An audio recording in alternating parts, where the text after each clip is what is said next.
Hello दोस्तों। आज हम बात करते हैं how to develop positive thinking. सकारात्मक सोच को कैसे बनाएं। सकारात्मक सोच एक शक्ति है, एक शस्त्र है जो भगवान ने हमें दिया है। इसका प्रयोग कर हम बड़े से बड़े युद्ध में विजय प्राप्त कर सकते हैं। जीवन में हमें कई तरह की परेशानियां आती हैं। ऐसा कोई नहीं है जिसके जीवन में कोई कठिनाई परेशानी ना हो। हर इंसान के पास परेशानी है, लेकिन हर इंसान परेशान रोता हुआ तो नहीं दिखता। परेशानी के समय भी जो अपनी सोच में काबू रखते हैं वे ही इससे लड़कर आगे सफल हो पाते हैं। मनुष्य के मन में दो तरह के विचार आते हैं, सकारात्मक और नकारात्मक। सकारात्मक विचार भगवान की ओर से आते हैं, जबकि नकारात्मक सोच शैतान का काम है। आप माने या ना माने, लेकिन इस दुनिया में जैसे भगवान है वैसे ही शैतानी ताकत भी है। मन में गलत विचार लाना, अपने ही बारे में बुरी सोच, ये शैतानी शक्ति की ही देन है।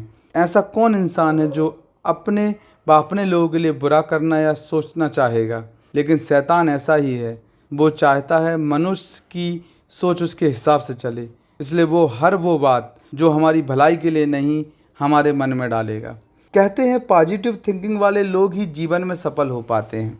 आपके मन के विचार आपके स्वभाव के द्वारा आपके सामने आते हैं। सकारात्मक सोच वालों के आसपास सभी लोग रहना पसंद करते हैं। सकारात्मक सोच के लिए सुबह उठते ही आईने के सामने खड़े होकर ये विक्रिया अपनाएं। मुस्कुराओ, बोलो आज मेरा दिन है। बोलो आज पता है मैं आज सबसे बेस्ट जगह में हूँ। मुझे पता है मैं विजेता हूँ। मैं अपने लिए खुद जिम्मेदार हूँ। अपनी डेस्टिनी मैं खुद चुन सकता हूँ। मुझे पता है मैं ये कर सकता हूँ और मैं पक्के से कर सकता हूँ, और भगवान हमारे साथ हैं और भगवान हमेशा मेरे साथ है। आप सोच रहे हैं ऐसा करने से क्या बदलाव आएगा, मेरी परेशानी ऐसे ठीक नहीं होगी, लेकिन आप विश्वास करें और इस प्रक्रिया को अपनाएं। कहते हैं शब्दों में बहुत ताकत होती है। अगर आप पॉजिटिव बोलोगे तो वैसा ही होगा, क्योंकि पॉजिटिव किरणें हमारे आसपास आएंगी। जितना हो सके अपनी परिस्थिति पर पॉजिटिव बोलें। सकारात्मक सोच लाने के लिए सबसे पहले अच्छा सोचें।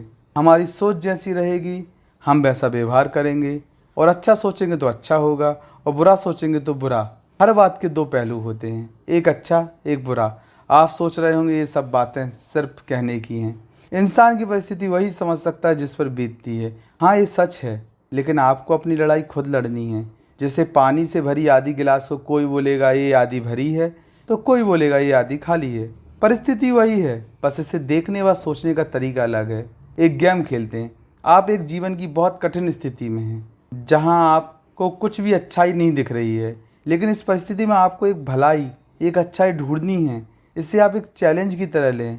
बुरी स्थिति में भी सोचो कि परमेश्वर का आशीर्वाद आपके साथ है। क्या अच्छा हो रहा है इस समय। शुरू में कठिनाई महसूस होगी, लेकिन धीरे धीरे आपकी आदत में आ जाएगा। नज़रिया बदलिए। हमारी परेशानियों से हमारी खुशी या गम नहीं जुड़ा होता है, हम किस नज़रिए से इसे देखते हैं ये उससे तय होता है। दुनिया में कई ऐसे लोग हैं जो जीवन की कठिन परिस्थिति में होंगे, लेकिन फिर भी वे सदा मुस्कुराते रहेंगे, और कई ऐसे लोग भी होंगे जिनके पास सब कुछ होगा, उनके जीवन की सबसे बड़ी जीत उन्हें मिली होगी, तब भी वे परेशान होंगे।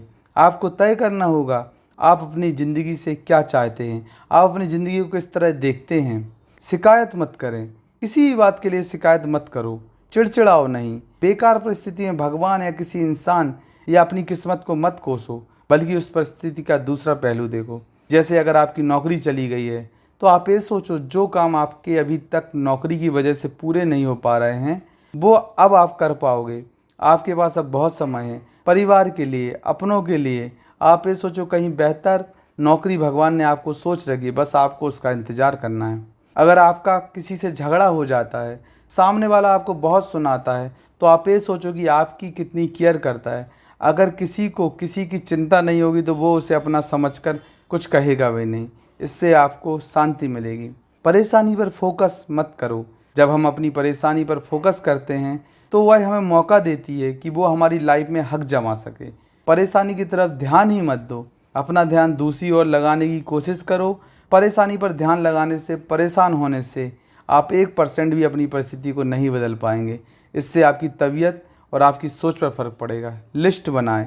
आप अपने लिए एक लिस्ट बनाएं, उसमें वो सब बातें लिखें जिससे आपको खुशी मिलती है, शांति मिलती है। जैसे ही आपके मन में उथल पुथल हो, नेगेटिव बातें आएँ, आप उस लिस्ट से एक बात चुनकर उसे करें, जिस बात से तुरंत शांति खुशी मिलती है उसे सबसे ऊपर लिखें। जैसे मैं ऐसी परिस्थिति में सबसे पहले प्रार्थना करता हूँ, परमेश्वर के साथ अकेले में समय बिताता हूँ, गाना सुनता हूँ, बच्चों के साथ कहता हूँ, ऐसे ही आप लिस्ट बनाएं। मोटिवेट, किसी इंसान की मदद करने से भी हमारे अंदर सकारात्मकता आती है। आपके आसपास कोई परेशान है तो उसका उत्साहवर्धन करें, उसके जीवन की अच्छी बातें बताएं। इसके अलावा किसी को कोई चीज़ की ज़रूरत हो तो उसकी मदद करें। हमेशा हंसते रहें, ध्यान करें, अच्छे गाने सुनें, किताबें पढ़ें, पॉजिटिव सकारात्मक वाले वचन पढ़ें, सकारात्मक लोगों के साथ ज़्यादा से ज़्यादा बातें करें, उन्हें उनकी अपनी परेशानी बताएं, उनकी सोच को अपनाने की कोशिश करें। कई बार ऐसा होता है कि पॉजिटिव बातें सुनकर आपको पढ़कर तुरंत कुछ अच्छा महसूस होता है, लेकिन जैसे ही लाइफ व्यस्त होती जाती है इन बातों को बुलाकर वापस बुरे ख्यालों में हम चले जाते हैं। इससे बचने के लिए आप जो भी बातें मैंने अभी आपको बताई हैं उनको अपनी ज़िंदगी में लाएं, अपने जीवन में उतारने की कोशिश करें। आप पॉजिटिव बातों के पोस्टर नोट अपने रूम में रखें, मिरर बाथरूम के दरवाजे में, वॉश बेसिन के ऊपर लगाएं। सुबह उठते ये बातें आपके सामने होंगी, जिससे दिन की शुरुआत बहुत अच्छी होगी। धन्यवाद।